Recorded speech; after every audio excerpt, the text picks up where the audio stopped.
Saudações fraternas para todos vós. Esta é mais uma edição do programa Boa Nova da Vida, na série Os Cristãos Perguntam. E hoje, os cristãos, neste programa, perguntam sobre a vida trinitária, ou seja, o mistério da Santíssima Trindade. Melhor dizendo, o mistério trinitário revelado por Jesus. Meus amigos, toda a vida e a missão de Jesus, desde a sua concepção pelo Espírito Santo no seio da Virgem Maria, se desenrolam e se desenvolvem no interior da sua relação com o Pai e no Espírito. Mas é sobretudo no seu mistério pascal, na sua paixão, morte e ressurreição e no dom do Espírito Santo no Pentecostes, que de facto se unem as três pessoas entre si e se revelam de uma maneira exaustiva realmente como um Deus uno e trino, um Deus trindade.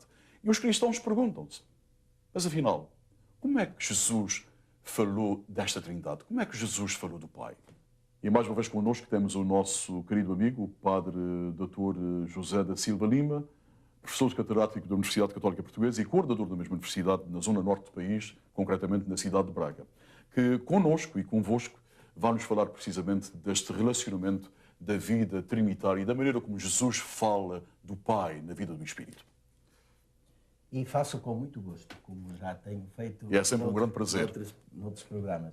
Mas é interessante que eu começaria por introduzir esta questão um pouco com aquilo que acaba de dizer. De facto, sabemos que Jesus não fez um discurso sobre a Trindade.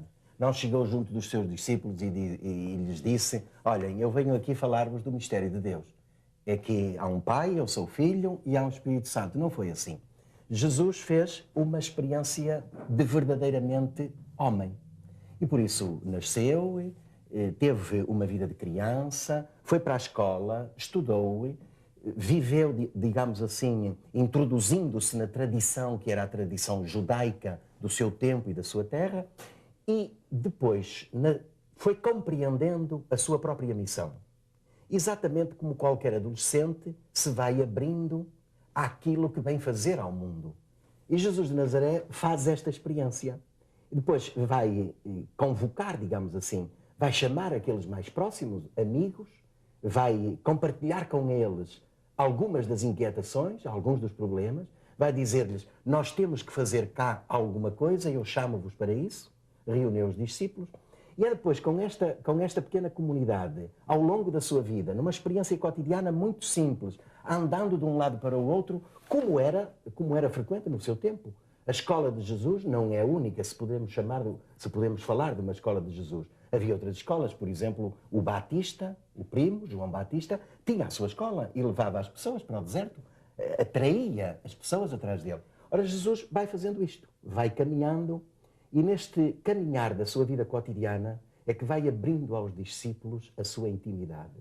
Claro que estes homens, como nós hoje, ouvimos, escutamos, estamos perplexos diante daquilo que ele vai dizendo e só mais tarde, como nós hoje ainda fazemos, só mais tarde é que a gente diz: de facto era assim. Ele bem dizia. Ele, naquele momento, não vos lembrais que ele nos dizia isto? E é nesta experiência muito simples que ele faz com os discípulos que vai revelando cotidianamente a Trindade. Não se trata de um discurso teórico, digamos assim, mas trata-se, como o verdadeiro judeu, trata-se de entrar na experiência de Deus e de dizer aos discípulos: se quiserdes é isto. E é neste sentido que ele fala do Pai e do Espírito. É mais interessante ainda, não sei se... E eu creio que é uma boa reflexão para nós e para os cristãos.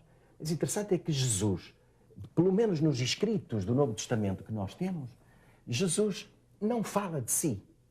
Jesus não faz, digamos assim, para os discípulos: olhem, eu venho, eu sou o Filho de Deus, vocês estavam à espera do Messias, aqui estou eu. Também não diz isso. Mas no cotidiano das pessoas, curando, anunciando a boa nova, anunciando o Evangelho. Então, Jesus vai dizendo aquilo que é devagar, mas vai o dizer em relação ao Pai e em relação ao Espírito. Dele não fala.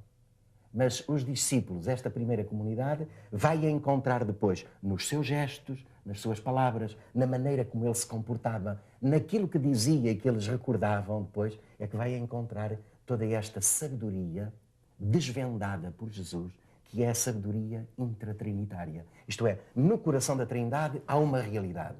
E Jesus não faz discursos, mas Jesus partilha esta realidade e os discípulos vão avançando para ela. Isto é muito interessante, isto é interessantíssimo, porque de facto é um ponto de reflexão belíssimo. Porque de facto, logo no início da missão pública de Jesus, quando Jesus inaugura a sua missão, ela é conduzida ao Jordão. E no Jordão, portanto, entra no batismo de penitência de João, e ao emergir das águas, o Pai anuncia: este é o meu filho. O mesmo Espírito impele-lo ao deserto. E no deserto, se és o Filho de Deus. Isto é uma reflexão curiosa, quer dizer, Jesus fala do Pai, Jesus equipara-se ao Pai, Jesus fala do Espírito e, simultaneamente, o Pai, neste mesmo Espírito, vai anunciando ao mundo que, de facto, este é o meu Filho muito amado. É muito interessante, desculpe, porque Jesus não diz, eu sou o Filho de Deus, nunca diz isso no Novo Testamento. Os discípulos, pelo menos, nunca recordam isso nas palavras que registaram no Novo Testamento. Mas fala do Pai. Ora, para bom entendedor, à medida que vai fazendo memória, que os discípulos vão fazendo memória das recordações do Senhor em gestos e palavras, vão entendendo, Ele é verdadeiramente o Filho de Deus. Ele é verdadeiramente aquele que o esperava. próprio centurião, não é? O homem romano, o homem pagão, mas atento às palavras de Cristo e aos seus gestos, na verdade este homem é o Filho de Deus. Exatamente. Sem dúvida. Não, sem dúvida. Estava a lembrar-me precisamente que no batismo de Jesus depois já há ali como que um cartão de identificação. Apresentado é este, para que todos o possam começar a reconhecer. Exatamente. E, como disse o Padre Gastão, há momentos também, no deserto, pois seja Filho de Deus. Isto palavras Exatamente. na própria boca do demónio. O Espírito que tentava. Mas na boca de Jesus também surgem, sem dúvida, expressões e surgem momentos em que ele fala do Pai e lhe atribui determinadas qualidades, dizendo que ele é um Pai bom. Exatamente. Estou a recordar-me, por exemplo, das Exatamente. parábolas do filho pródigo, as parábolas Exatamente. do bom samaritano, enfim, todas estas parábolas que nos mostram como é que realmente o amor de Deus se manifesta e, portanto, a nota fundamental que Jesus Cristo vem pondo. Mais uma vez, é na linguagem simples, é interessante, de um homem, dia a dia. exatamente, pegando nas metáforas e nas parábolas que os discípulos podiam ir compreendendo, mas que abriam a um sentido outro. É nisso que ele vai dizendo como o Pai é, porque ele tem a experiência prévia do coração do Pai e por isso pode apresentá-lo. Mas os discípulos, como nós hoje, não estariam preparados para aderir imediatamente a um discurso, digamos, de tipo filosófico sobre a Trindade. Não estavam preparados para isso. E por isso Jesus, neste campo, é pedagogo. É pedagogo porque vai conduzindo, digamos assim, às qualidades, aos atributos do Pai, a partir de uma linguagem muito concreta. Quando fala, por exemplo, da providência do Pai, que não deixa que nenhum dos nossos cabelos caia sem que ele consinta. É extraordinário. É a linguagem que está por trás, que é uma linguagem simples e que as pessoas podiam entender. E ainda mais interessante, e por aquilo que disse anteriormente, é que Jesus, ao falar da Trindade, usa uma linguagem muito simples, usa uma linguagem que os outros possam compreender, mas será a posteriori. É muito interessante que isto seja refletido entre nós. Explico bem o que é a posteriori. Será depois. Exato. Será depois. Será depois de todos os acontecimentos da vida de Jesus que os discípulos vão dizer: ele dizia isto, ele dizia aquilo. E aquilo ficou na memória e hoje a memória que eles nos transmitem constitui os 4 evangelhos que nós temos da vida de Jesus. E muito mais ficou por dizer, como dizia São João, sem dúvida nenhuma, mas a própria figura, a própria pessoa de Cristo, os seus gestos e palavras são exatamente este testemunho vivo daquele que ele realmente vem. Portanto, embora Jesus não fale diretamente de si, mas introduz o Pai e o Espírito, ele também é a grande revelação do Pai. Exatamente. Os seus sinais, os seus gestos, a sua conduta, o seu assumir a responsabilidade de executar o plano do Pai e tudo mais. Tanto é que ele chega mesmo a dizer: quem me vê a mim vê o Pai, e o Pai sou filho. Então, Filipe. Exatamente. O próprio Filipe, ele chama a atenção, não é? Exatamente. Mostra-nos o Pai. Senhor, mostra-nos o Pai. Então, Filipe, já há tanto tempo que estou contigo. Ainda não... Quem me vê a mim vê o Pai, eu e o Pai somos um. É realmente uma pedagogia espetacular, um grande seminário, um grande pedagogo que foi introduzindo os discípulos gradualmente no grande mistério de Deus. Exatamente. É assim mesmo, é no amor. Interessante, quando nós dizemos hoje Deus é amor, Jesus revelou-o no amor que teve para os outros. Quando chegava junto de um cego, lhe dizia: vê. quando chegava junto de um paralítico, ninguém te levou à piscina, anda e leva o teu cátar. Quer dizer, são estes gestos simples da vida cotidiana, ao passar pelas pessoas, no caminho das pessoas, que levam os discípulos depois, eu e o Pai somos um. O Pai é amor, Deus é amor. Mas é um amor vivido, é um amor concreto. O que vai levar muitos anos depois, já após a ressurreição, e talvez até mesmo já quase cerca do ano 100, São João escrever no seu Evangelho, por inspiração divina, ali escreveu: quereis saber quem é Deus? Deus é amor. Exatamente. Que é realmente uma definição espetacular. Ou então, com a sua própria vida e com o seu próprio exemplo, queres saber como Deus é assim como eu faço. Exatamente. Mas ele revela-nos, é interessante isto, ele revela-nos um Deus sempre presente, um Deus ao lado das pessoas e das comunidades, ao lado dos problemas da gente, um Deus que escuta, um Deus que atende, mas afinal já não estávamos habituados, e Jesus estava habituado pela tradição do Antigo Testamento, a sentirem que Deus, o Deus que os tinha liberto do Egito, era o Deus que escutava o grito, era o Deus que ouvia a voz, era o Deus que estava permanentemente no caminho deles. E é assim que Jesus o apresenta. Jesus como um grande revelador. Um Deus bom, um Deus que é santo, um Deus que é Pai, um Deus que nos ouve. Exatamente. E de facto, na oração, a primeira coisa que Jesus nos pede, quando quiseres rezar, rezai, Pai Nosso, que estás no céu. É, portanto, sempre um canonizar para o Pai. Um Pai que nos ouve e tudo mais. Já voltamos. Jesus é luz, brilhante luz do céu. Jesus é paz, inquieta e doce paz de Deus. Jesus é Deus, quem vê a vida iluminada pela luz. Que é Jesus, não anda em trevas, tropeça menos, também se torna luz.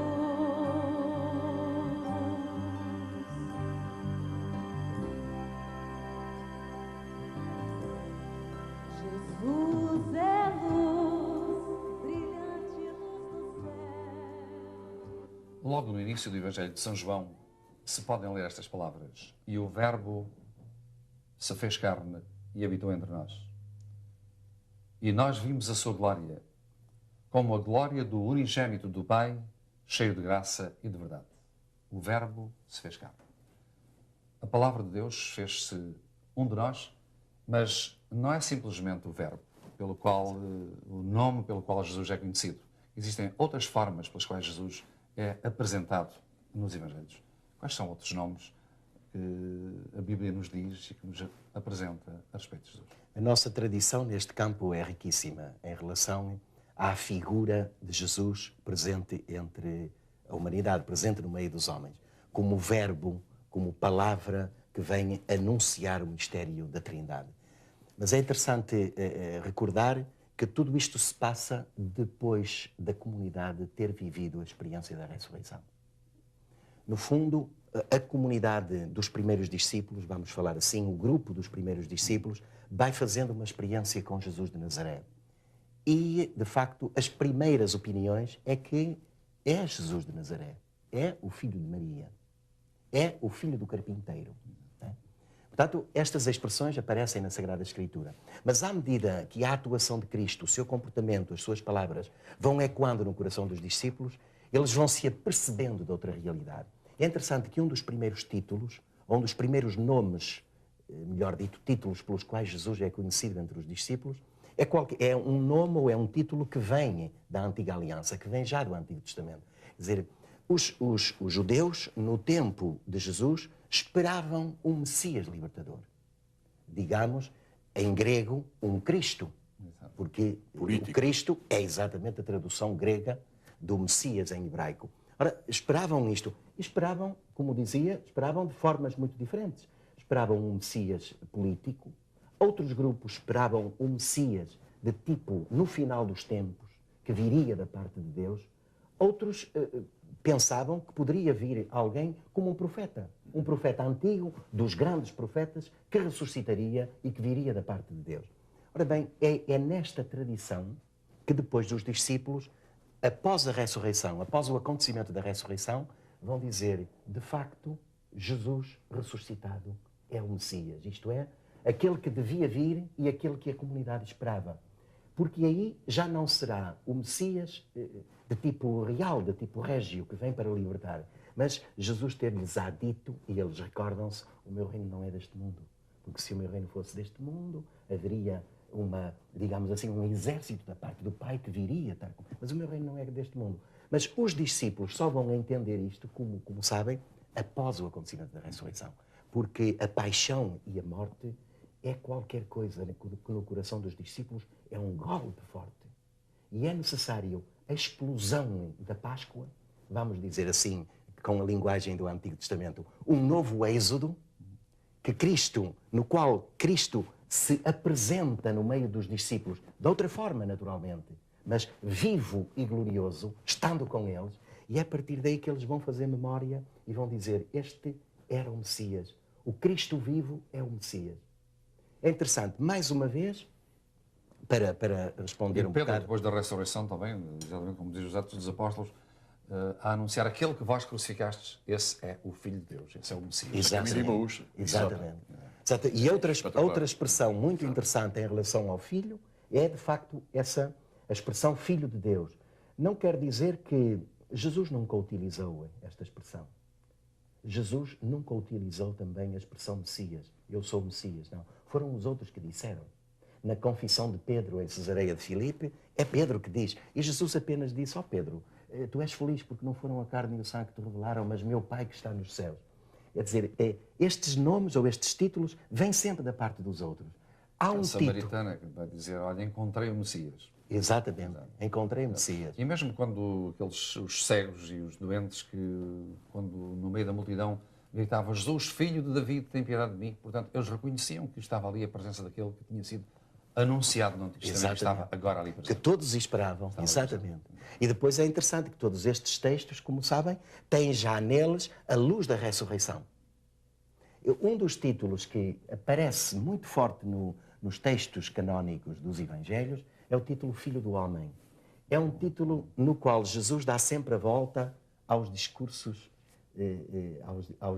dos discípulos. E, sobretudo, quando anuncia a paixão, e temos 3 anúncios da paixão em Marcos, como sabem, quando anuncia a paixão, diz sempre, o Filho do Homem vai sofrer.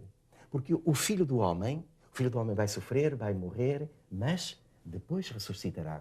É este anúncio que faz. Nunca utiliza para esses anúncios nem o Filho de Deus, nem o Messias. O Messias porque era um título bastante difícil de compreender, porque havia, digamos, partidos políticos que o entendiam de forma diversificada. Mas agora, o filho do Homem, sim. O Filho do Homem, já no tempo de Jesus, tinha por trás uma tradição, de certa maneira, enigmática. E era para isso que Jesus queria chamar a atenção. Portanto, quando os discípulos dizem, tu és o Messias, ele diz, e vereis o Filho do Homem vir, muda sempre o discurso. Eu creio que mas a nossa tradição é muito rica, porque guardou, e sabem muito bem que a história da teologia é uma história excelente neste campo, guardou os 3 títulos de primazia, o Filho do Homem, o Filho de Deus e o Messias. E é esses que são os títulos mais frequentes da Sagrada Escritura. Vamos dar mais um passo. Portanto, sendo Deus, Deus de Deus, luz da luz, Deus verdadeiro de Deus verdadeiro, gerado não criado, ele era homem também. Exatamente. Era homem. Exatamente. E a sua humanidade tornava-se evidente perante os discípulos. Mas homem, Deus. Deus feito homem. Portanto, isso vai ser preciso digamos assim, uns séculos de reflexão para se chegar àquilo que hoje nós rezamos no Credo. Exato. Como verdadeiro Deus e verdadeiro homem. Mas há uma coisa que os discípulos entenderam de imediato, na alvorada da ressurreição. Este homem que fez uma experiência connosco, uma experiência real, que chorou, que dialogou com as pessoas, que nos chamou, que comeu peixe connosco, que curou aquele e que curou aquela, que dialogou com a samaritana diante de alguns olhos um bocado confusos, etc. Este homem fez uma experiência real connosco, foi verdadeiramente homem, mas nele está Deus. Ele era verdadeiramente o Filho de Deus, como há momentos fazia referência na atitude ou no discurso final do centurião. Há aqui uma reflexão que depois a comunidade cristã, ao longo dos primeiros séculos do cristianismo, vai fazer e que vai condensar na fórmula do credo que nós hoje professamos. E São Paulo diz exatamente em tudo igual a nós, Exceto no pecado. exceto no mal. Exatamente para diferenciar exatamente a pessoa de que estava a falar. Não apenas um homem qualquer, mas um homem divino. Mas é interessante, se permitem, é interessante acentuar este verdadeiramente homem. Porque é interessante, as primeiras doutrinas erróneas no cristianismo não foram em relação ao Filho de Deus. Foram exatamente em relação à humanidade. À humanidade dele. E como sabem, Santo Inácio de Antioquia, já pelo ano 150, vai fazer toda uma apologia, digamos assim, numa das suas cartas, da verdadeira humanidade de Jesus. Dizendo, ele sofreu verdadeiramente, ele nasceu verdadeiramente, ele morreu verdadeiramente. Porquê? Porque as primeiras confusões começaram daí. Porque para os judeus era bastante difícil de compreender como é que um Deus transcendente se podia tornar homem. O mistério da encarnação não é assim fácil de digerir para a cultura judaica. De forma que vai ser aí, e são os primeiros, como sabem, os adopcionistas, digamos, desculpem, como é que se chamam? Os docetas. Os docetas, que dizem, atenção, o corpo dele foi aparente. A humanidade dele foi aparente. Ele não morreu verdadeiramente. Foi assim como uma sombra. É a primeira heresia da Igreja, digamos assim, nascente. E São João, numa das cartas, creio que é a primeira, se a memória me não falha, já faz alusão a isto. Há por aí no meio de vós alguns que... Quer dizer, muito rapidamente no cristianismo, isto já é, estas dificuldades, estas interrogações sobre a verdadeira e real humanidade de Jesus fizeram um bocado de dificuldade. Eu creio que ainda hoje, por vezes, nós dizemos, sim, ele é verdadeiramente homem, mas sobretudo olhamos para ele como Deus. E saber que ele fez uma experiência de tradição como nós, de inserção numa escola, de aprendizagem, de choro, de amor, como é difícil. Aliás, as palavras crescia em idade, em sabedoria e em graça diante de Deus e dos homens. Também são como que uma súmula do que foi a vida de Jesus, uma súmula muito, muito resumida, mas muito essencial do que foi toda esta vida oculta de Jesus, como assim costumamos chamar, os 30 anos. Bem, e após um breve intervalo, vamos voltar novamente neste diálogo convosco sobre a Trindade. Cada dia e cada vez mais de Deus e é de Deus que eu preciso, tanto quanto eu preciso de mais. É por isso que todos os dias eu dobro os joelhos ao Deus de Jesus e digo Pai, Pai, Pai, e peço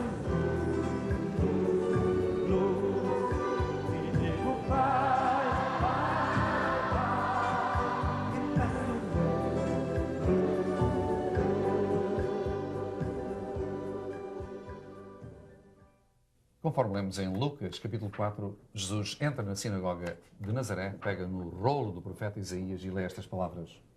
O Espírito do Senhor está sobre mim, porque Ele me ungiu para evangelizar os pobres, enviou-me para proclamar a remissão aos presos e aos cegos a recuperação da vista, para restituir a liberdade aos oprimidos e para proclamar um ano de graça do Senhor. É este mesmo Espírito que realmente faz com que o Senhor ressuscite e se torne o Deus vivo para sempre e que habita hoje não apenas no céu, em toda a parte, mas no coração de todos aqueles que nele creem.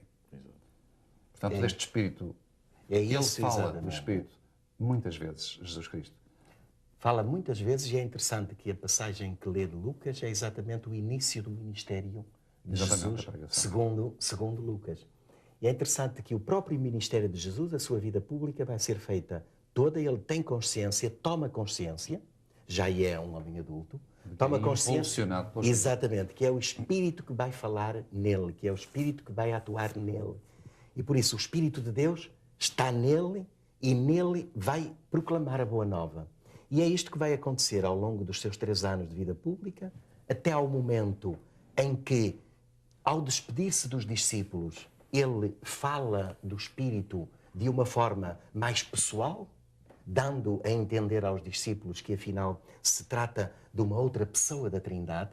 E o discurso da última ceia, pelo menos há 3 pequenas alusões ao Espírito, o Espírito Consolador, o Espírito que leva à verdade, e depois Jesus, no alto da cruz, vai entregar o seu Espírito ao Pai.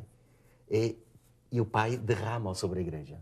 E é esta mesma força que impeliu Jesus, que fez Jesus trabalhar, anunciar, curar os doentes, etc., é essa mesma força de Deus que impulsiona ainda hoje a comunidade dos discípulos. É muito interessante.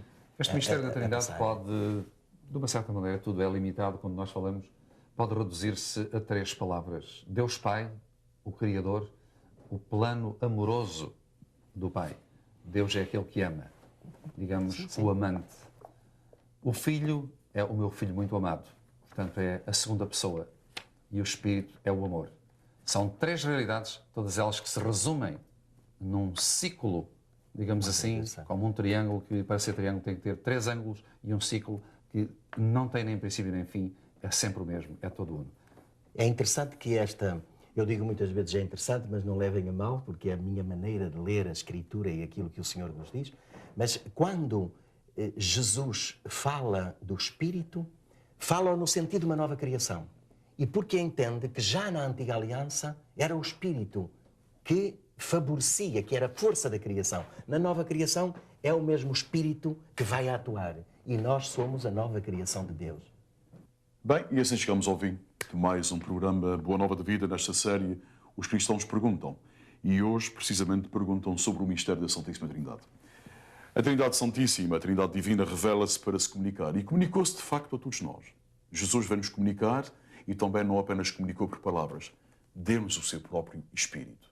O Espírito do Pai, o Espírito dele, que todos nós possuímos e que até o próprio São Paulo nos diz claramente que nós somos templos do Espírito Santo. Nós somos os sacrais do Espírito Santo. Este Deus de Trindade, mistério, vive em cada um de nós para que nós possamos, de facto, neste mundo, conduzi-lo ao reino de Deus. Foi teu coração que me ensinou palavras que não passam. No teu coração coloquei o meu. Minha religião vem de ouvir teu coração. Foi teu coração me ensinou a fazer da vida uma esperança só. Sei que aprenderei se te ouvir falar. Não me perderei se te ouvir com atenção. Palavras que não passam, palavras que libertam. Palavra poderosa tem teu coração. Palavra por palavra revelas o infinito. Como é bonito ouvir teu coração.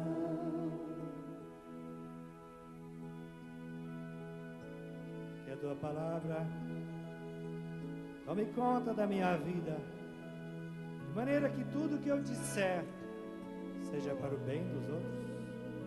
Que tua palavra me liberte, me eduque, me torne pessoa melhor. Porque tua palavra não passa, que ela não passe na minha vida. Palavras que não passam, palavras que libertam.